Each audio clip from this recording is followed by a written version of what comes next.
After the First Crusade, the Third Crusade is probably the one that gets the most press. That's what we're going to be doing here in Kingdom of Heaven. Perhaps the largest. This is the formation of the Ayyubid Sultanate has already happened. And in the earlier scenario, just before this one, you saw kind of some of the formative moves of that. But some time's passed. At this point we have Saladin, who's truly mighty. 1 strategic rating, a 3 battle rating, and 12 command rating. That outranks just about everyone, except we have one slightly better leader in this crusade, Richard the Lionhearted. He can't command as many troops, but he's got a 4 battle rating. That makes him very impressive. And in fact, Frederick Barbarossa also has a 1-3 and 8 unit command. And we come up with Philip II. But a crusade isn't a guaranteed thing. Like most of the crusade scenarios in this game, the Muslims have to actually trigger it. They have to force it to happen. And in this case, there's a number of special rules to do so. I mean, first of all, you can see they have a fairly powerful holding. They've got 14 victory points. They have to get that up to 19 to force a crusade. Now, the context this is all in, there's been a truce between the Christian powers, in particular the Kingdom of Jerusalem, and the Sultan. However, this dude down here, Reynald, went and broke the truce and angered Saladin to no end. And at this point he basically declares war and starts capturing things. Now there's we see the Byzantines have lost Cyprus. There's now an Orthodox kingdom there. And Armenia has expanded and knocked the Byzantines out of there. They're only over here at this point. And both Cyprus and Armenia are neutral. The assassins are also neutral. Yet they finally have some pieces on the board, so they can actually get involved in this.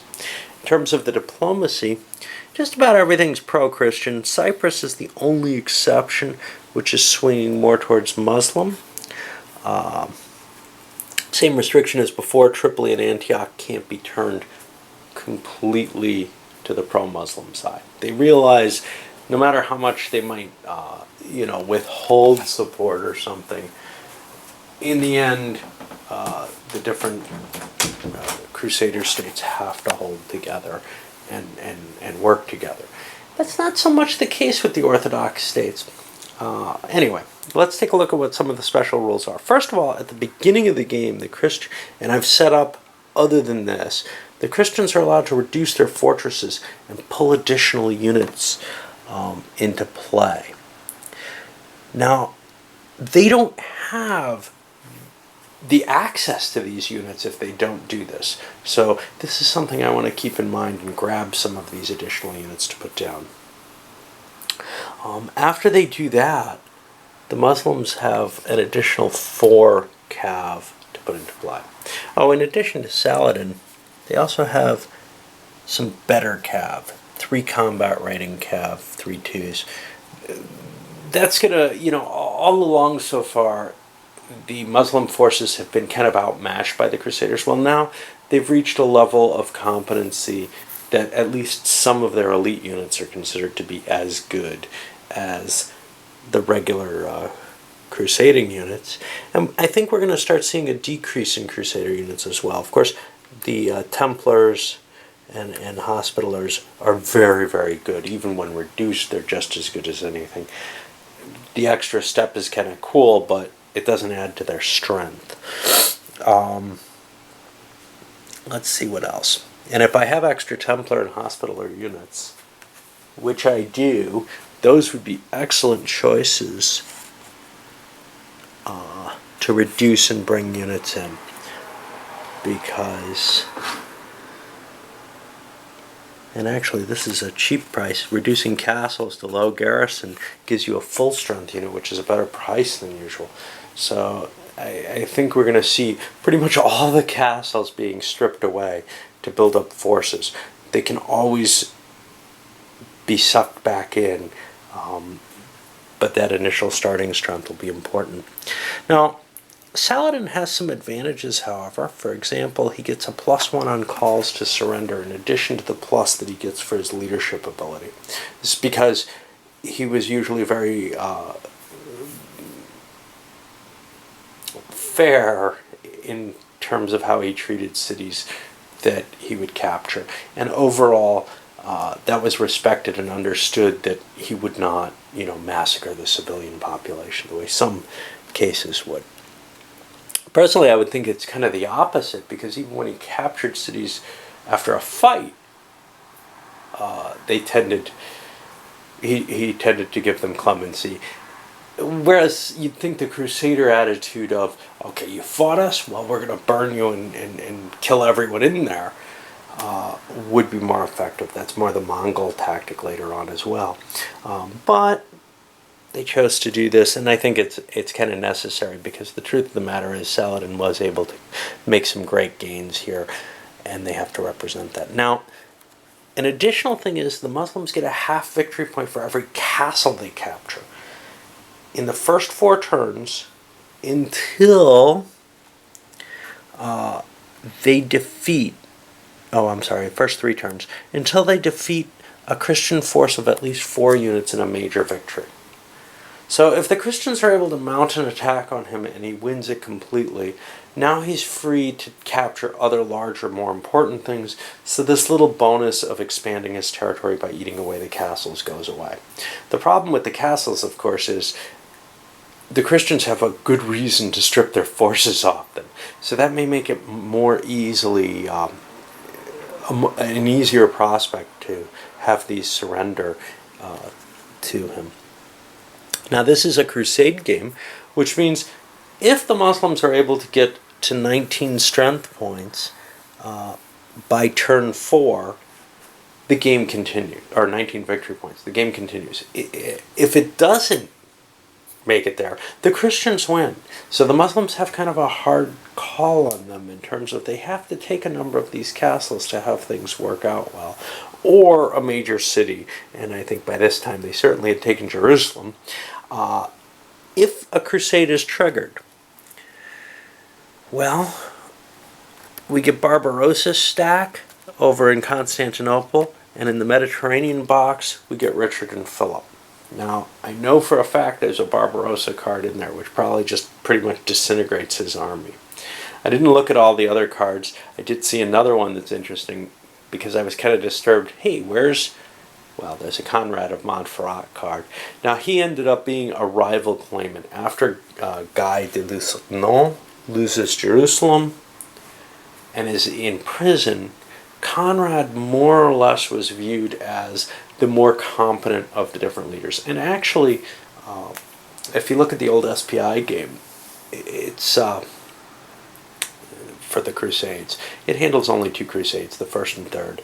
In the third Crusade version, which is only a 2-player game, it handles this interesting conflict between the supporters of Guy and the supporters of Conrad, who fall out to be basically Guy is supported by the English camp, Conrad by the French camp. We'll see if there's that kind of interesting dynamic in this game. I doubt it highly. I think this is going to be more of a... It's got a cause and effect, but I don't think it's going to have the same kind of difficulty of coordination between the French and English being brought about. It shouldn't be Conrad that is the spark for this, by the way. The French and English rivalry was looking for a cause, so that's kind of disturbing too. So I hope there's some extra cards that'll help flesh that problem out. Well, we'll kick off with the first turn probably tomorrow morning. Okay, so I completed setup here. Still have to deal the cards out, but I was incorrect about how the Crusaders, or how the Christians, get their replacement cards, units. So what they do is they have to flip 2 over to get a full strength unit, the normal price, so they don't get that big bonus there by doing it. But still, it's very desirable to put the extra Hospitaller and Templar, so stripping some of those castles, including the impressive Crac des Chevaliers, seemed of value. Remember, those castles aren't terribly valuable. They're a half point each, and only for a little while. Whereas having, say, a force that could go conquer Damascus, now, that was exactly why all the Ayyubid units are in Damascus, because Guy is such a fearsome force now. And in fact, Raymond has actually got a potentially, he's not too impressive. We've got some extra units back here, which kind of makes me feel like maybe I should have shifted more up to Bohemond. He also spent for some of the extra units. I've got more than I can cope with. I'm actually going to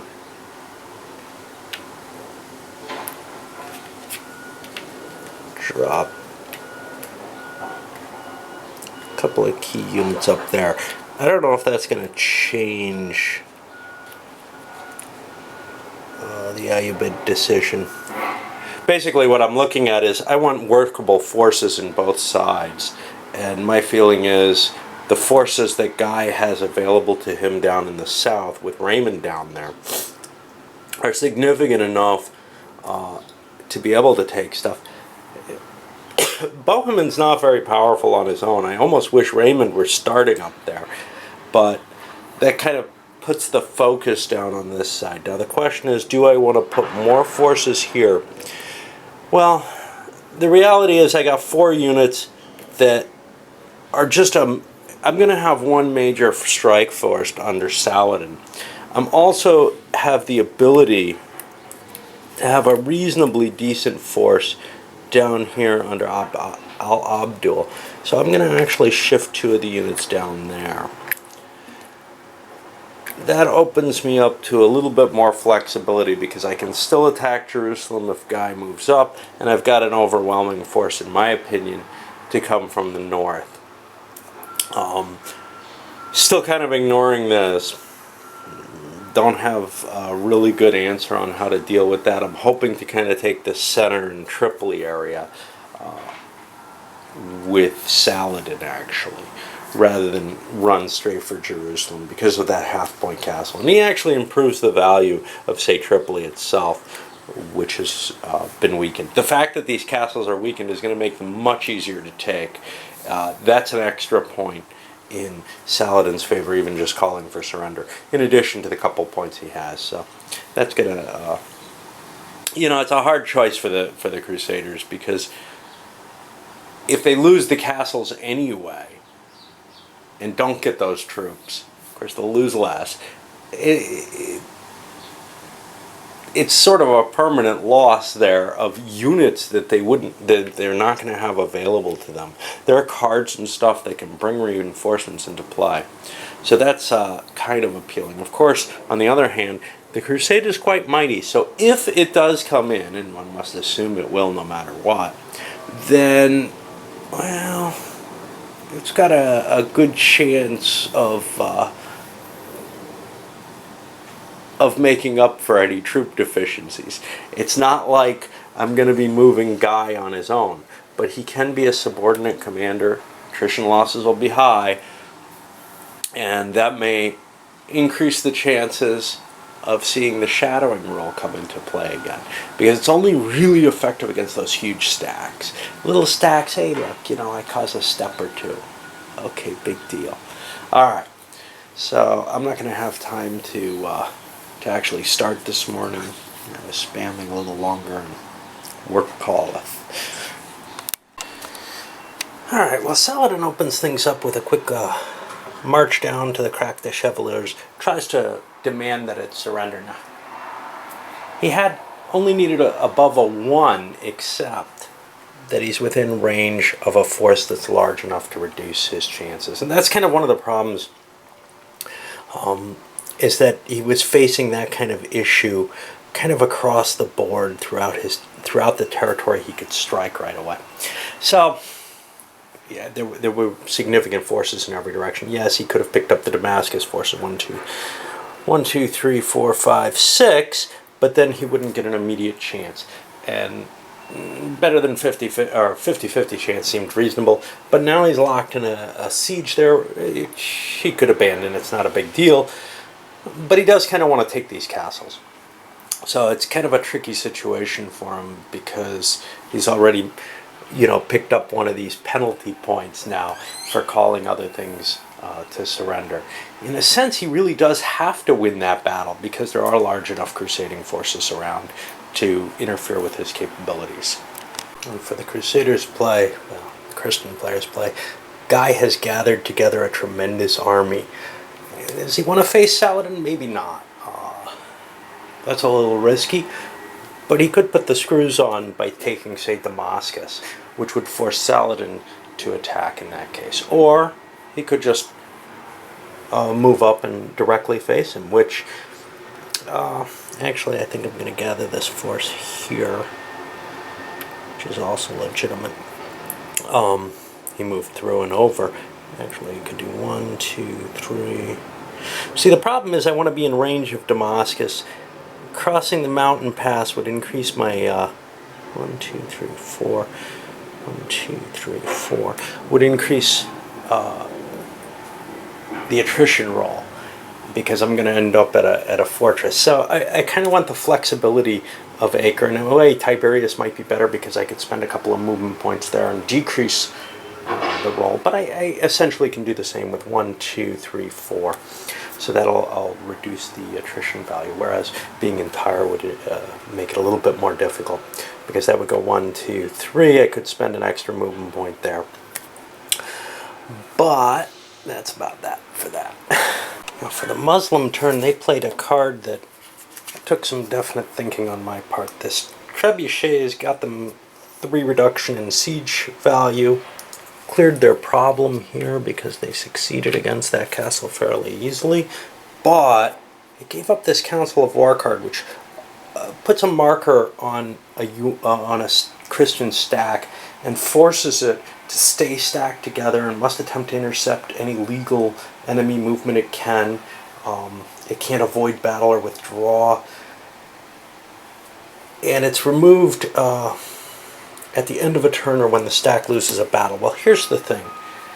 Saladin doesn't terribly want to force the battle at this point. He wants to take these castles while they're worth a half point each. That's just this bonus for him.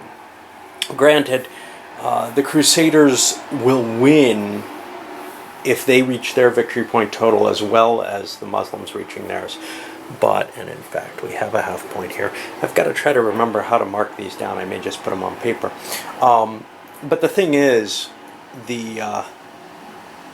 bringing that battle into play takes those points away. So even though the Crusaders, the Muslims aren't necessarily in favor of creating the victory points, because then the Crusaders could still end up making their victory conditions. I think to some extent the way the conditions work on this, let's see,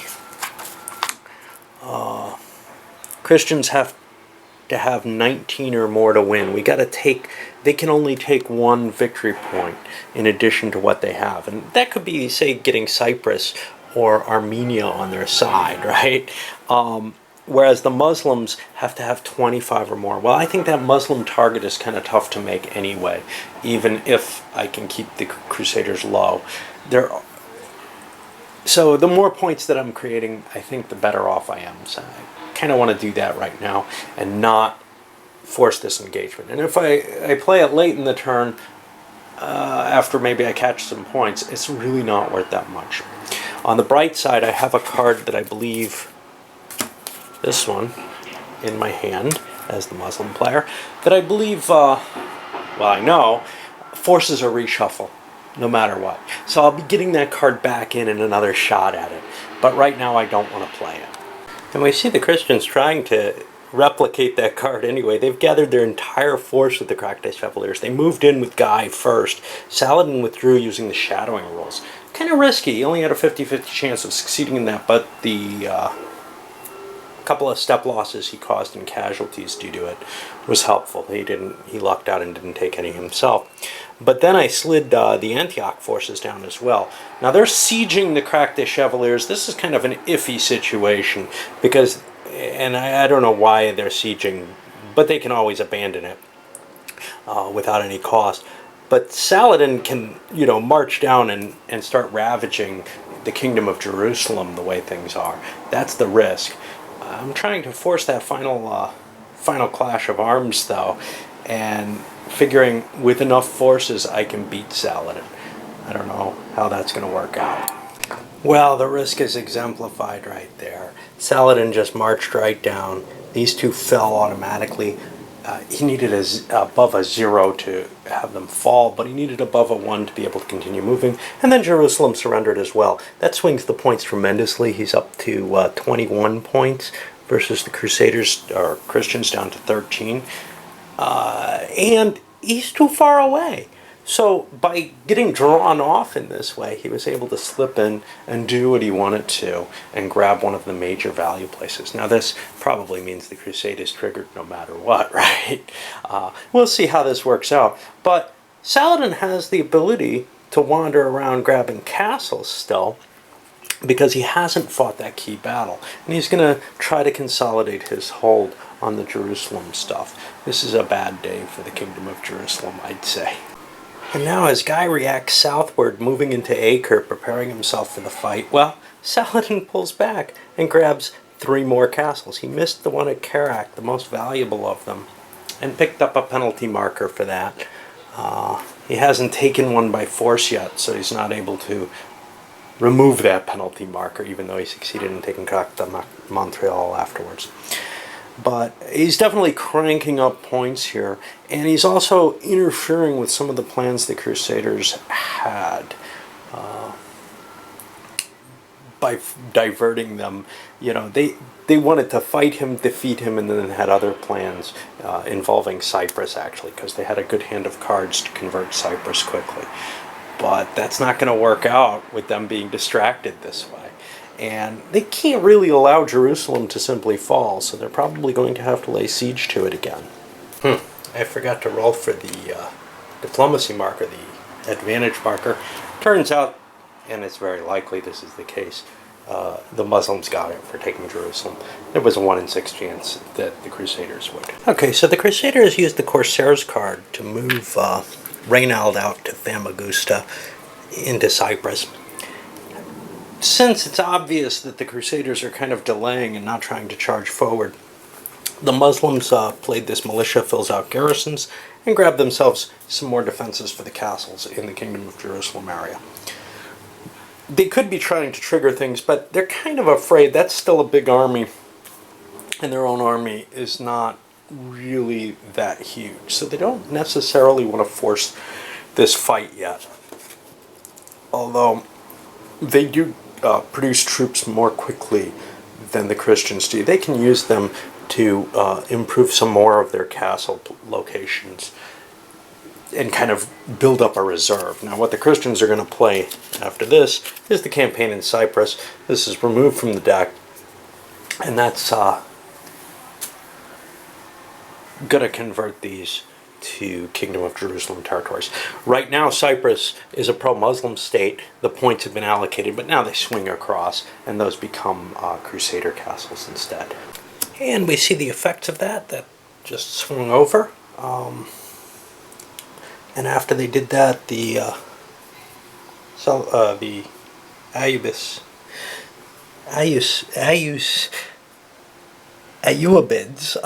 played this card, which is very valuable once Barbarossa's in the game, towards removing him. This will force a reshuffle, so it ends up back in the deck. Like I said, that was there. They used that for an attempt to convert Antioch into neutral, and they played their diplomatic advantage on that as well. They didn't get it, but that would have stripped a lot of points from the Crusaders and put things in kind of an ugly position in terms of there's a decent number of Antiochian troops at Jerusalem. Well, that's the other thing. Then the Crusaders moved in and laid siege to Jerusalem. Whether or not the Ayyubids are going to make an attack on that, I'm not sure yet. That's still a potent force, as I mentioned. And it's very unlikely to succeed or to maintain the siege into the next year. And finishing things up with a little bit of playing for time, the Muslims were able to get enough of a jump that they were able to throw a siege on Acre with a card that gave them a replenishment card, and they eventually got the resistance factor down to 3, which meant they were rolling on the 3 to 6 table versus the 1 to 2 table. They won the siege of Acre, and now we see the points at 27.5 to 10. I'm going to quickly take care of the demobilization and come back. Well, the Crusader army besieging Jerusalem did not have to demobilize, but on the other hand, Saladin didn't have to demobilize either. He can hold half his force there, or half his 12-point rating of units. So we've got a number of units in play. All of the units in Cyprus, of course, did. Ready to be placed next turn, but there's this dangerous point where Saladin's going to be able to strike what's left there. You see a pretty big stack, and that's because of Templars and Hospitallers in addition to guys on rating. I'm not sure I'm reading that correctly, but I think they don't count against the limit. Anyway, that's where we are. I'll load this one up.